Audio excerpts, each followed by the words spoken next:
Welcome children. आज हम rhyming word के बारे में देखेंगे। राइमिंग वर्ड क्या होते हैं? राइमिंग वर्ड यानी हम खाफिया अल्फाज, उर्दू में उसे कहते हैं हम खाफिया अल्फाज, जिसके एंडिंग में, जिस लफ्ज़ के ख़त्म पर आखिर में एक जैसी आवाज़ वाले अल्फाज को राइमिंग वर्ड कहते हैं।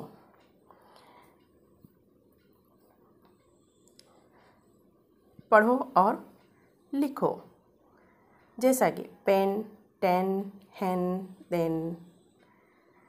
नंबर 2 है mat, cat, rat, bat, man, fan, van, can, cap, map, tap, lap, pot, dot, cot, hot.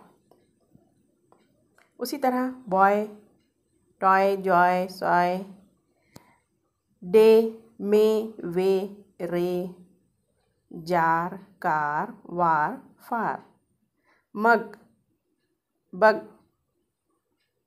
रग, jug, pin, tin, sin, win, ball, call, tall, wall, पुक, cook, hook, look, moon, soon, noon, boon, hill, mill, kill, bill, good, mood, wood, food,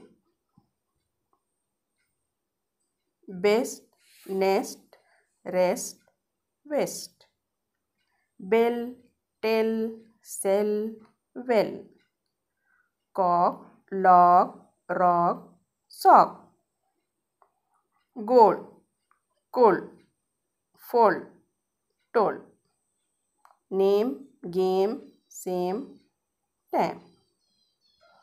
ये थे rhyming word. Thank you.